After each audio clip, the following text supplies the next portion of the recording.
Welcome back to another episode of the XRP Pod. It's going to be a good one today. I'm going to have Connor on, of course, from over on the Mickle channel, as you guys know it. And we'll get into all that good stuff. Before we get started, I do want to share with you guys something that you probably already know, but I want to make sure you do know it. And that, of course, is jumping over to PBN, and that is Paul Barron Network. You guys can become a member over there of our Diamond Circle, which is our free membership. It is where you guys get an email from me each week. And I break down not only where the markets are, but also where some of my predictions are going in terms of the market itself. Lots to do over there. And guess what? We just launched some merch for this show. So jump over to, and at the bottom of that page, you'll just go to merch.paulbarronnetwork.com and you can pick up the official XRP podcast mug and tee. Check it out. I'll leave a link down in the description and get going from there. All right, guys, let's get in with Connor. It's going to be a good one today. You guys will love it, of course. Connor's been on here once before. Coming back in, Mr. Mickle, how are you? I'm good. It's great to be here. Always a pleasure to be on the show. And there's never a shortage of topics to talk Oh, about. my So, God. Well, the market, of course, is pumping right now. Geez, I saw the S&P this morning. It's cranking already out of the gate on a Friday, moving into after the Jewish holiday. I think these guys are antsy for some gains, so they're out there playing the game. I want to bring up the first topic today, and that is stablecoins.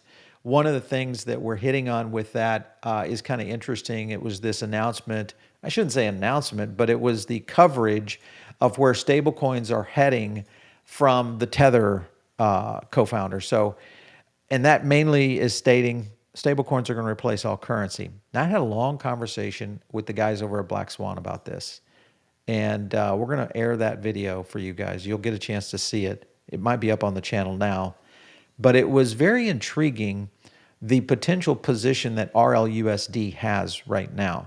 When you look at the size of RLUSD as it is right now, the potential of stablecoin adoption, what Caroline Pham said about using it for collateral, 3 trillion is what she's pointing at now. I mean, what do you think the opportunity is overall for RLUSD? it's massive because when you really think about it, the world we're heading into is a digital future. Yep. And, I see what people are saying about the replacement of fiat, and I understand it's shorthand, but I mean, we're already kind of in this world where we have a digital system, right? And you have different representations of dollars. You have your paper dollars, you have your electronic dollars in your Bank of America bank account. And what we're going into is the next upgrade. So I would actually argue that fiat currency as we know it in its representation today is going away. But what does RLUSD really represent? Well, it's a representation of the dollar. So the amount of capital that can come into something like an RLUSD is more capital than we have in the system today. The Yeah. amount of capital is constantly growing as we inflate and inflate and inflate currency. And I know a lot of people will say, well, I don't want to hold RLUSD if it's being inflated. Well, at the end of the day, that's just the system we're in. And Mhm. RLUSD is going to be a digital representation of that new system. Personally, I think the amount of potential for RLUSD is massive because I think Ripple has really cemented themselves as one of the most trusted financial institutions. And really, all you want with a stablecoin, right, is the least amount of risk you can possibly take. Ideally, every stablecoin is going to represent something fairly similar to one another, and you want to go with a stablecoin that's going to have the least amount of issues over the long run. So I think RLUSD, because of Ripple's professionalism and their connections, is poised to be a very, very big winner coming out of this because I just don't see a lot of other institutions positioned in a similar place.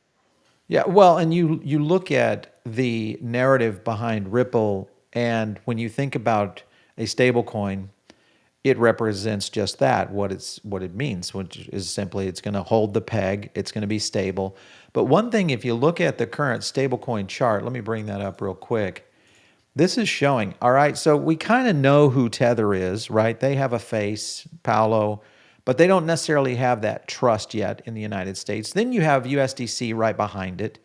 That definitely is a trustworthy token. Jeremy Allaire, a publicly traded company on the New York Stock Exchange. Then you get into Athena. And now we're talking about global. In the United States, most people would know who that is or what that is. DAI, same kind of thing. The USD one is interesting just because of the tie to World Liberty Finance. Then you get into PayPal, which is PYUSD, First Digital, and then there's Ripple. I think the opportunity for Ripple is big, which is hovering really around, what is that, 789 mil right now, getting ready to crack into its first billion, coming up the list right there. So you can kind of see where it's heading. My guess is that it's going to overtake PYUSD in the next few months, and we're going to see a major move because of the trust factor that Ripple brings to the game, where some of these others just don't have that. So Yeah, that's a and big deal.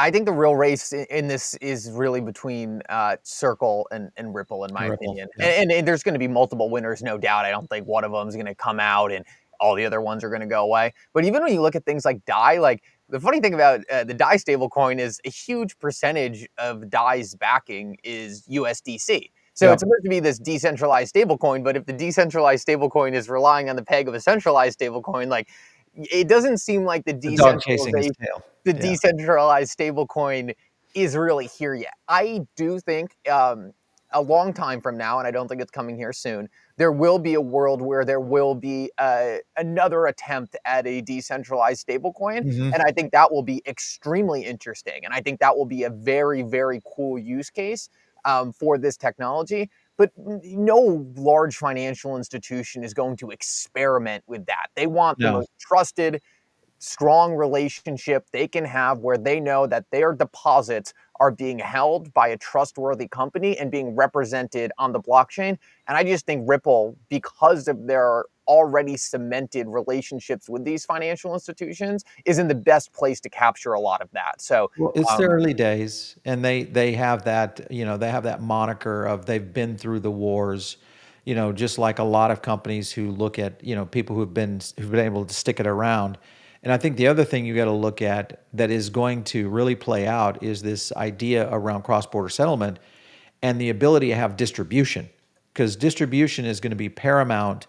Don't think just the United States. Yes, the United States is going to need it, but the ability to go, when you think about nation states and really kind of the deciphering the need for stable coins, that is where I think Ripple's strong suit is going to play into it. And of course, the biggest trading partner being the United States, that's how it plays into this. Connor, when you look at stablecoins in general, I had this conversation with the Black Swan guys. Do you feel like this is a little bit too close to a CBDC in the sense of the stablecoin architecture as it is right now? Yeah, it's not a government token, so to speak. But what are your thoughts on that? Okay, so I have some very unique thoughts about this, and I think it starts off from a couple places. The first thing I always come back to when I think about these stable coins that I find very interesting is if you take it back Hmm. to free speech, right?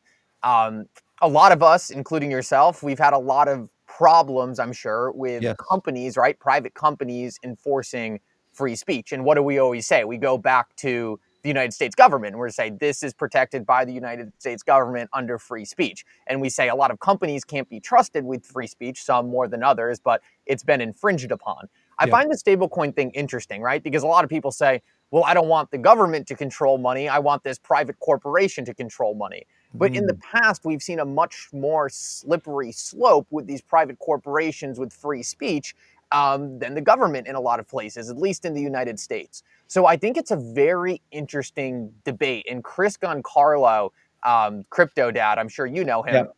put out a fantastic clip really talking about this exact thing. He was saying, look, I totally understand that everyone doesn't trust the United States government, especially when it comes to crypto. But how much do you trust, right? PayPal. How much do you trust some of these corporations who are going to be ultra conservative on stuff to make sure that the government never comes breathing down their neck? So personally, I do think it is a little bit, it's going to have almost like its free speech moment in the United States in terms of free money. And I think the Yep. corporations who infringe on that the least in the most practical, smart way Exactly.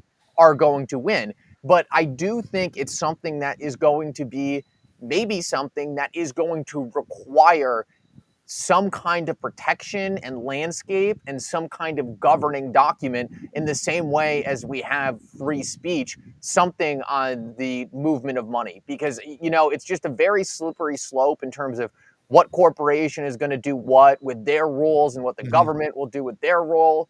And I am extremely anti CBDC, like we see in certain nations that are going to use it for ultimate control. But I think one of the things that Chris Goncarlo put forward that I think we should all be focused on is the idea that digital currency is a reality and it's coming. And we should be focusing on a digital currency bill of rights Yeah. rather than an ultimate shutdown and pushback of it. I think the more we can push for freedom and clarity and a very strong foundation for us to build on, the closer we are going to get to the realization that digital money is coming and it's not going away, and it's going to apply to the private sector, it's going to apply to the public sector, it's going to apply to the government.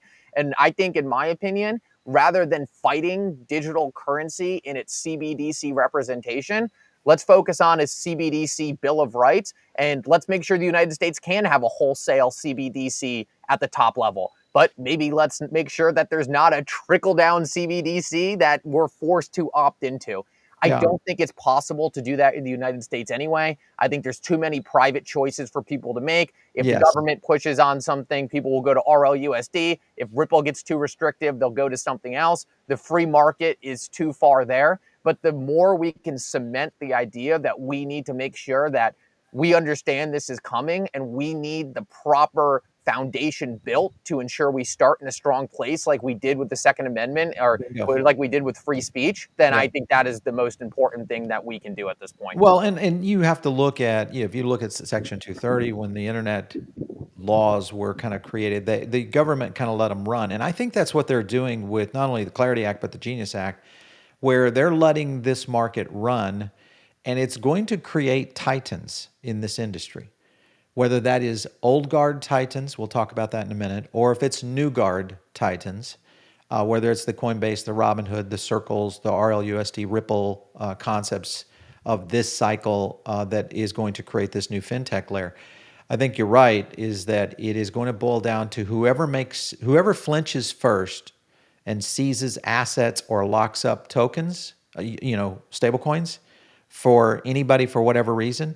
That, I think, will be the inflection point of either a going back to a decentralized model or opting out for other things such as tokenized gold, possibly XRP, other things that are showing stability, and you're willing to take that risk because of the freedom that it represents from a decentralized standpoint. My biggest thing here, and I think this is the biggest thing that I just like to highlight, a lot of the people, me, yourself, and the crypto native people, right? Most of those people come from the very anti CBDC stance. And I think the biggest thing I'm worried about is that we become so anti CBDC that we actually just shove it in a corner and ignore it and pretend like it's never going to happen. And then a new administration comes in that's a lot more restrictive, who picks this up and lays a foundation that we're not happy with. It's Yeah. almost, in my opinion, an inevitable monster. And the more we can do from a crypto native crowd to corral this into something that could be a benefit. Like, there can be tremendous amounts of benefits, in my opinion, to getting something like a CBDC correct with a really, really, really strong foundation. And to me, I just think it's one of those things where it's inevitable at some point in the future. And I would rather have people working on it who understand this and are Yeah. coming from it from a freedom focus than someone using it for bad. Yeah. I don't, I'm glad you have that vision, Mickle, because I mean it's a valiant vision, but we've seen what's happened with the dollar. We've seen what has happened with big government. You can't give these people power. There is no way we can give that power back to them. I mean, we've already worked a decade now to kind of decentralize it and forced our way to the table. In reality, if you think about it, they didn't want to see this coming. Come on. No, it's a contrarian take, and everyone comes on and says, "Oh, anti CBDC, no CBDC." It's just my I contrarian like take it. on it, and I like to throw things in Throw there it once out in a there. while. Mix it up a little bit. Exactly. Listen, if you wanna mix it up with Mickle, that sounds like a show. Mix it up with Mickle. You can do that over here on, Twitter right there. Just follow Mickle over at XRP Mickle, Mickle, if you're listening to the audio version of this podcast. And, jump in and check him out. He's got his, link to his YouTube channel there. Always drops some really entertaining content and some good, insightful content as well. So check it out over there. Other things that we're going to get into today, which I think are important, this whole concept. I had Jake Claver on, obviously you know Jake, but he and I got into this whole topic around the Japanese reverse carry trade, which is simply, for those of you who do not know what that is, in simple terms, and I'm no expert, the Japanese hold one of the largest positions on U.S. Treasury bonds, and the concept is if they ever decide to sell these, the U.S. would be SOL. The idea is that the U.S. is now alternating into this Genius Act to be able to export dollars in stablecoins to all around the world. So it would soften the blow because every time they export a dollar, Circle or Ripple or someone else, Tether, USAT, whoever it is, they got to go buy a bond, to back that thing. So it's kind of backfilling or backstopping the concept around the reverse carry trade. And this was an interesting post by the Black Swan guys that came up. Let me bring that up on screen here for you guys. And it was right here as capital flows back into Japan and global credit market tightens.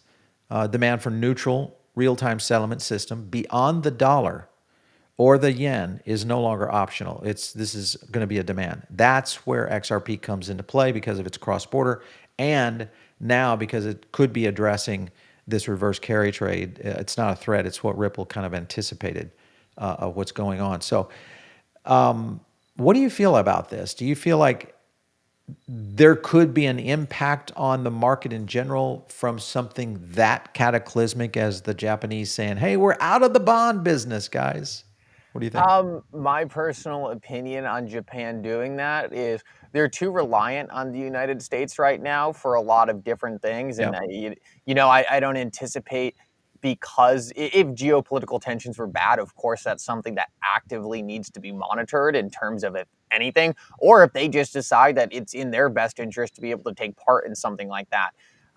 That could be a huge issue. I do Yeah. think the stablecoin side of things is extremely interesting. I'm sure you feel a pretty similar way, but I think in the early days of stablecoins, it's almost like the government didn't really understand how beneficial this It was was the to them. same way with the internet. They're like, They no, didn't no, know. no. And they're like, wait a minute, this is buying. Oh, like, yeah, let's jack this up. Let's go. This is perfect. And I think it's kind of one of those things that we're going to continue to see. I think the United States government has so much to gain by being the leader in this technology. Huge. And I think they're really starting to understand that. And for whatever reason, I think this stablecoin thing with the treasuries was like that first thing that they're like, oh, this is massively beneficial. And Mhm. I just think it's such a good ramp for more because you know how it is. It's like when you first get involved in crypto, you have to see that first thing you need to understand, right? You need to Yeah. see that first thing you can latch on to Show and me then the use case. Yeah. exactly. And this is such a great thing for them to see. And I just think it's very probable that this is going to escalate into more and more. They're like, oh, well, this can't be the only really good thing coming out of crypto. There has to be more we can take advantage of. And I think we're already well underway on that. I think that's already become obvious. But I just think this stable coin idea being backed by the United States treasuries, the distribution of the dollar, the more demand on the treasuries, I just think that's been such a great fishhook for the United States government to take a bite and realize, hey, this is no longer just something that people are asking for. This could be of tremendous benefit to us on a very large economic scale. Yeah, for sure. Speaking of the U.S. government, this was an interesting tweet out by the Financial Services Committee. And, I mean, it's so ironic that this is happening right now. I got to show this to you guys. And that, of course, is Rep. French Hill. We've had him on our show many times. Mauser, Wagner, everybody kind of sending a little letter over to Mr. Atkins saying, hey, we're going to raise concerns about the SEC's mishandling of former Chair Gensler's text messages and calls for stronger oversight to ensure compliance with federal record-keeping laws. So they are not at all having this whole issue. And this is a little concerning to me. Listen, I'm a Paul Atkins fan, but at the same time, always, always keep your enemies close. And I feel like that's the case right now with the SEC. You never really know for sure. Are they pro or not? What do you think about this move? It's one of those things for me. Personally, I am absolutely leaning into extremely pro Paul Atkins. Yeah. My other note is though on this, it's like when Republicans first took the House, there was promised of a new day in the SEC and all Oh these yeah. changes, and I mean, like I didn't like to see it. Gary Gensler kind of just ran circles around them. Mm. To me, like if unfortunately, and this is a bit of a jaded view, I just think it's kind of more of a show thing. Like, oh, we'll look into this, and everyone's like, yay. And then 100%. a couple months later, Paul Atkins does some positive pro crypto things, and then that kind of falls to the sideline, and everyone Yeah. forgets about it. I did, and I'm sure you did. I love that CNBC clip of Gary Gensler just being used as a punching bag, where they were talking about how happy everyone was that he was gone. And I think he's going to get a lot of pressure, and his career is going to take a huge hit on some of the Big things he time. did, which I'm a huge fan of. I don't know. I don't really see this materializing into anything more serious other than some internal reports, hopefully some cleanup. I mean, it was disgusting what was going on. I don't see any long-term implications or repercussions for him. I think there's people far worse in our government who have walked away scot-free on a lot of other things. So to me, it's more of like, hey, let's make sure this can't happen again, and hopefully something happens. But I don't see any repercussions for Gary. Yeah, I think Gary ended up getting rug pulled a little bit though by Lizzie Warren. She kind of propped him up for failure eventually because you knew that it at some point this was going to hit the fan. How did they think this was going to turn out? And I just don't understand. If you're a smart person, you have to look at the options on both sides and understand this could actually come through. If Trump wins, he's going to bring this forward. And if he does, we're in a bad spot. And it puts all the Democrats in a bad spot as well. Only if we had a few that have kind of come over to this side of the house. Yeah, and I was pointing that out a lot. I was like, you know, and not to get too much into politics, but the Democratic Party is one of those that's extremely like you rarely see them fall apart on issues. And you Yeah. had people from the Democrat side, especially Richie Torres, putting Gary Gensler on blast in Yeah, front full of blast. Congress. Yeah, it And was it was crazy. just one of those things you could tell there was no cohesion. A lot of the party did not agree at all. And that was only the select amount that chose to come out and speak out publicly. I'm sure there was a lot more. This was a dying issue from the start. I Yeah. could not believe they took it as far as they did. It made absolutely no sense. There was I made this point also clear. There was no anti-crypto voter. There was only the Exactly. Exactly. pro-crypto voter. There was It- the pro-cryptocurrency Easy. voter and the people who didn't care about cryptocurrency and were never going to vote on anti-crypto. They cared about other things. They didn't know about crypto. There was no anti-crypto voter. So even from like a political strategic standpoint, it's like, what are you trying to accomplish here? They're What does just this do? built that way, man. They are just built they just wanna fight. If the right side of the aisle is pro something, then we should be anti something is really what it boiled down to. Hell I with the think there's voters. probably a lot of lobbying dollars too that were pushing Well, the that banks, agenda far outside of yeah, what the votes the would end up banks kinda coming in saw as. it coming, and I'm sure, obviously that was the XRP Army, led by Senator Warren. That was her number one donor in terms of how banks are supporting that. And they're still, I had Ron Hammond on the show last week. He just called it straight out. He said, listen, the problem right now with the Clarity Act is the banks don't want it to happen, and they're continuing to put pressure on. And you have to remember, in DC, that is one of the largest lobbying contingents of all them. In terms of all the industries, banking is one of the biggest. Speaking of that one, Mickle, CME Group posts this out. September crypto futures and option highlights. A couple of points here. Large open interest holders, Solana futures hit 2.1 bill. And then, of course, you have XRP and Solana futures launching October 13th. But You can kind of see the XRP suite starting to grow at 8.7 billion. So making its way. Once we see the potential here for October coming in on Solana futures and XRP futures, we could see some big movement here. Do you think this is going to have any bearing on price? We are going to get to price, guys, and price predictions here in a minute. But what are your thoughts on that one? Yeah, and just one very quick note. The banking lobby is the biggest lobby for now, but I think it's going to be the cryptocurrency Oh, industry. it's growing for Absolutely. So, sure. old guard, they'll lose their power, and it doesn't take long to look at some of the Yeah. valuations these companies are IPOing at, the cryptocurrency companies, compare them to some of these legacy banks that have been around for sometimes hundreds of years. And guess what? Those lobbying dollars might not be as comparable if they keep on not offering the products and services that their clients want.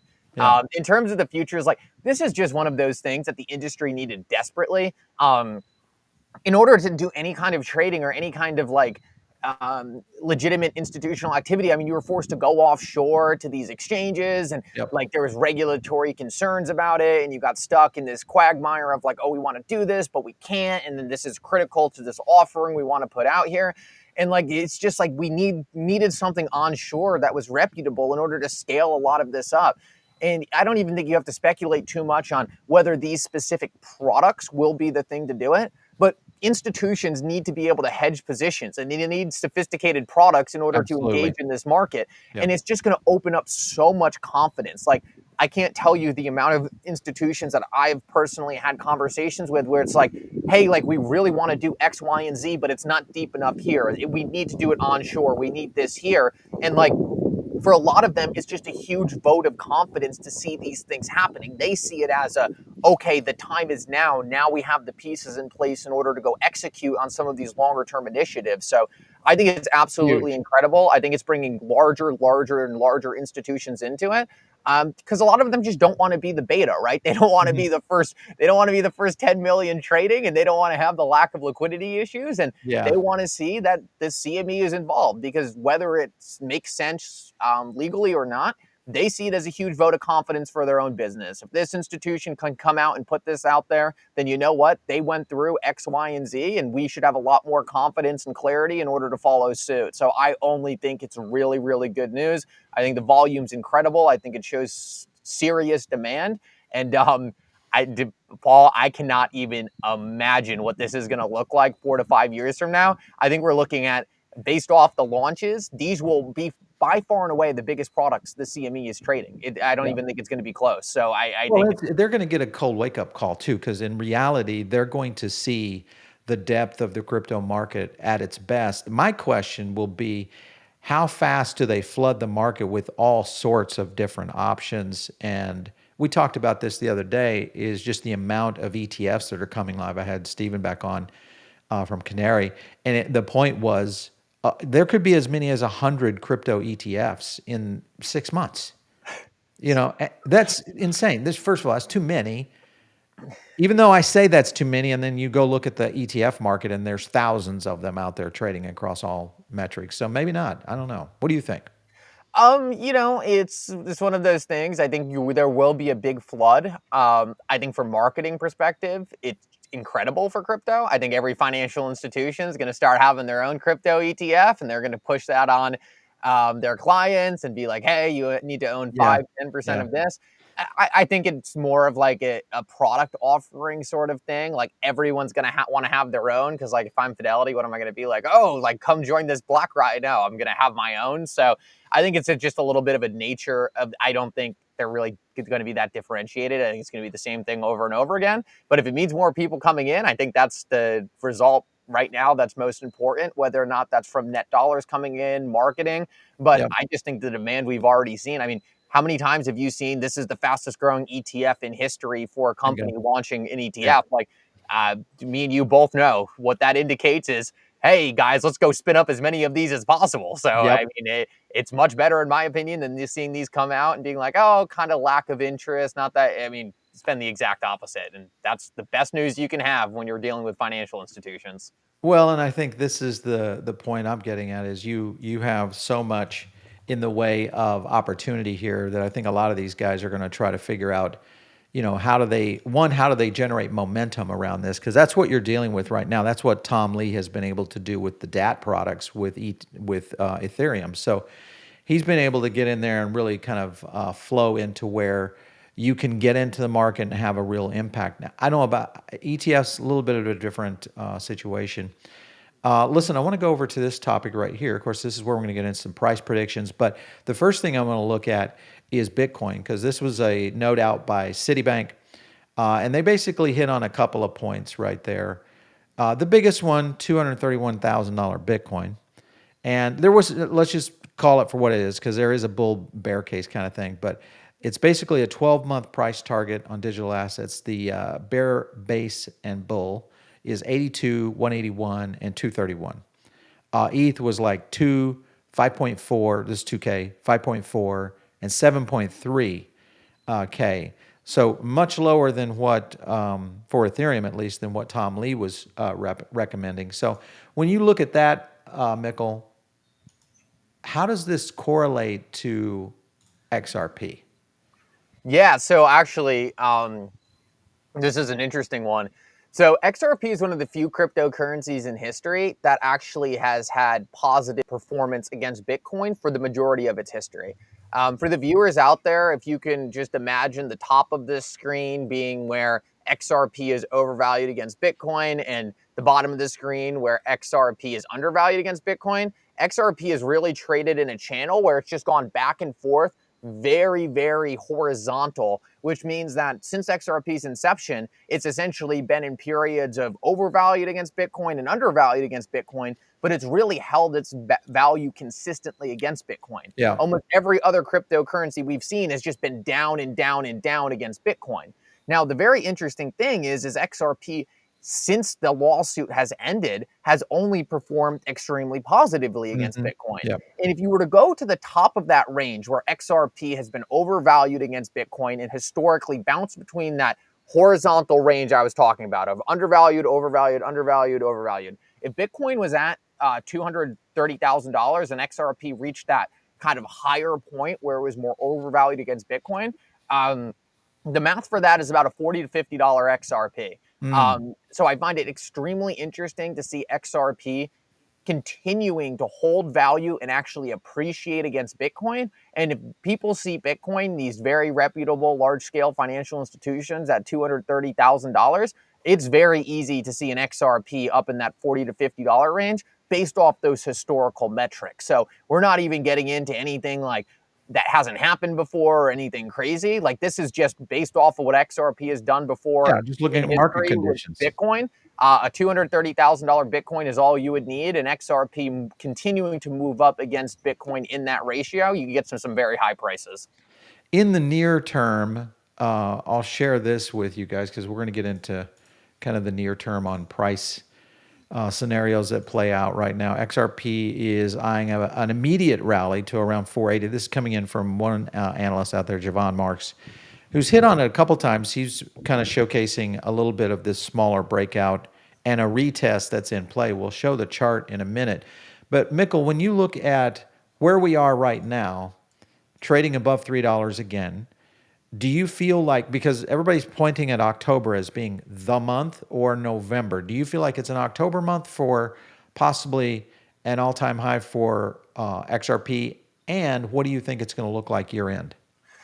Yeah, it's a great question. I mean, that chart you showed is exactly sort of how I anticipate things playing out. I think, it's month to month, it's tough to call. Like, is it the first week of November or last week of October? I think momentum's just starting to build up a bit right now. I think a lot of people were like, oh, the government's going to shut down, things are going to tank. And then guess what? Once again, the market was ahead of everyone. The market was already going down ahead of that government intervention. And now it looks Yeah. like XRP's already starting that breakout move to the upside. So to me, it looks like it's happening sooner than later. You can never discount something coming out of nowhere and things getting a bit chaotic. But, I think before the end of the year, we're going to be well above the previous all-time high for XRP. And one of the exciting things is once you get above that $4, $5 mark, it's all open air. There's no Yeah. previous resistance. And I think there's no telling how quickly XRP is going to start moving up in that scenario. It's all open air. We're going to break through a glass ceiling, and I think it's going to be super exciting to see what comes afterwards. But I am fully anticipating XRP somewhere in that double-digit mark towards the back end of this year or the early part of next year. Well, and if you look at just some of the data that we've been tracking on our own market sentiment index, which is our indicator that basically measures sentiment, trading volume, all sorts of things that correlate to each token, primarily. And the other thing it correlates to is the community in terms of sentiment. I'll show you guys something on the chart here in reference to XRP in its own right. If you go back here to where we were in June, all right? And remember, we were hovering around $2 at that time. This is after we saw XRP blow off earlier in the year, and it came in and slid right up almost 83% in a period of what was 1 month between June and July. We have not had this kind of run since then. However, there have been signs that we're starting to see right now, which you'll know on this money flow, starting to flow into it. Even though the sentiment, that red box right there that I'm kind of hovering around, even though sentiment is starting to click a little bit closer, and I'll zoom in on that for you, once we start seeing volume sentiment and overall average edging up toward 50%, that's when I feel like we are going to, well, not feel, I know we're going to see a blow off top here, even though we have had that kind of in play. Really, if you look at the current situation right now on where we are, I mean, look at this move right here from right there on September 26th to where we have been over the last 7-8 days. Nice little move from where we are on that low to that high right there at 15%. So good activity. And I think it validates what you're saying, Mickle, is that it lines up with the strength in the market that's happening right now. But here's my question. Can it detach? I mean, I fully think that XRP can detach from the market. You know, it's one of those things. I actually think the market's been a bit more detached than people give it credit for a bit. Mm-hmm. A lot of people are still stuck in the 4-year cycle. And, you know, to a certain degree, I think that's possibly true. But I mean, like everyone was saying after the 2021 crash, right? Like, oh, that was the end of the cycle. We'll be in a 2 to 3 year bear market for Bitcoin. And guess what? ETFs got launched for Bitcoin and it ripped Bingo. all the way back upwards. And Yeah. the rest of the market, what did the rest of the market do? Most of it didn't follow because there wasn't that bullish catalyst yet for the rest of the market. Now you're seeing a lot of bullish catalysts coming in for XRP. And I just think it's unrealistic to think that the market is just going to, for the rest of history, follow the same exact pattern where Bitcoin comes up Right. and the altcoins exactly follow. And then, that's not going to happen forever. Things are going to change. And if there was ever to be that change, it would be, like you said, when we have 118 ETFs for XRP, 100 other ETFs, the market is going to start to differentiate quality from everything else. And this idea that just everything is going to run the same percentage, it doesn't matter what you hold. I think we're moving so far away from that. I don't think we're necessarily at the point right now where there's going to be super, super clear distinctions between high quality crypto assets, but I think we're going to get there. I think it's going to be high quality crypto assets are going to start to differentiate from low quality crypto assets. And then as these people get a little smarter on what's what and what's doing what, you'll continue to see more and more differentiation for things like XRP and the major cryptocurrencies out there actually going out and solving real world problems. Well, and let's just remember, guys, this is XRP's chart over the last year. If you're brand new to the show, maybe you're brand new to XRP as a community, this is the kind of growth that we've seen on this token. That is the breakout that occurred back in last November and where we are right now, even after trading up at the top, which was closing in a little, almost to $4, 800, or excuse me, 482% right now, guys. So that's the kind of growth comparison that we're talking about and what that means in terms of an option. Do you think that we could see that in another year? I mean, because that would that would be considerably I crazy. mean, absolutely. I think the market's been depressed for so long. I Wow. don't even think we've made up for where we should be. Yeah. I think 2021 was cut extremely short because of regulatory overreach and blowups in the industry. And, I just think the market is still where it is right now is extremely, extremely depressed. I mean, we're under our 2018 all-time high. think of how different the world is and how much more widely accepted cryptocurrency is since 2018.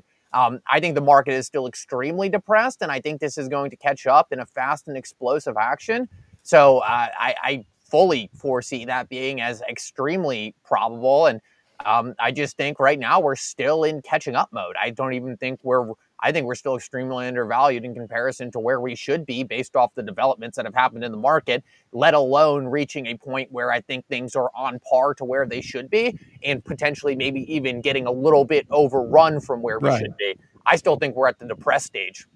Well, you look at that just to show you the zone. If we were to turn that around in another year, the conservative side is still looking at around an $18 XRP.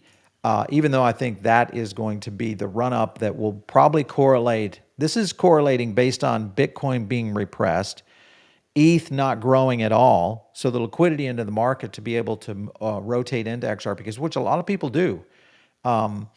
And some of the biggest Bitcoin traders I know rotated in on XRP early. And these guys are sitting there going, man, had I only put in more, you Yep. know, it was the problem that everybody faces for sure. I bring this up all the time too, and you're seeing a huge narrative shift because it used to be this thing of like, oh, it's like the Bitcoin ethos of the past is not the cryptocurrency investor of the present, and Yes, people are exactly. not following that same ethos Yep. anymore. And latching on to this old narrative is, it's fine if you're a 2013 Bitcoiner, but it's clearly not the narrative people are accepting Hmm. today. Yep. The amount, like I was looking at a lot of data in terms of Google search, in terms of XRP against Bitcoin. And over the past couple of years, over the past couple of months, we Dominate. have seen XRP outperform Bitcoin. Yep. There is this there is this wide acceptance and desire to own XRP by the general public. And that is maybe one of the most important, strongest indicators, in my opinion, for long term volume coming in. Yeah, yeah. This I'm going to show something to you guys that will back up what Mickle is saying, and this is coming from our BCI, which is our Barron Crypto Index. We've been doing this since 2013, analyzing crypto, running sentiment analysis against it with price, and this is what we're starting to see right here. This is the September ratios that we were looking at for assets. This is our top 50. The number one sentiment score right now was Uniswap, and number two was XRP, right there. Fundamental score holding an 88. And if you look at fundamental scores, when I sort that down, XRP is still in the top 6, 7 coins. And if you look at the composite score overall, it's right there with top 5. So sentiment wise, for September, and we haven't seen the number for October yet. It comes out on the 10th. But my guess is that we're going to continue to see a lot of activity here on the BCI for XRP in general. If you guys want access to this, just jump over to paulbarronnetwork.com and you guys can join in on that. All right, Mickle. This has been a good one, man. I always love chatting it up with you. So hopefully you're going to get your new space. You'll be back in your digs, enjoying that. And As much as it's nice to be outside yeah, here in the Northeast, it's not going to be that much fun much longer. not So long. hopefully that gets together pretty quickly because this is nice right now, but it's going to be short lived. Yeah. Paul, always love coming on. The discussion with you is always incredible, and huge fan of your show. So keep it up, and love the XRP podcast. I think you're killing it. All right, man. Thanks, Mickle, for coming in. Guys, jump in on our comments. One of the things I want you guys to do is over on Spotify or Apple, make sure and leave 5 stars. If you're listening to the audio version of this podcast, do that for us because it helps elevate this podcast and other podcasts that talk about XRP and this ecosystem to people who don't know about it. That's the idea, is to get discovery going. So that's all we ask is do that, to pay us back for this crazy content. So we'll see you next time right here on the XRP Pod. Take care.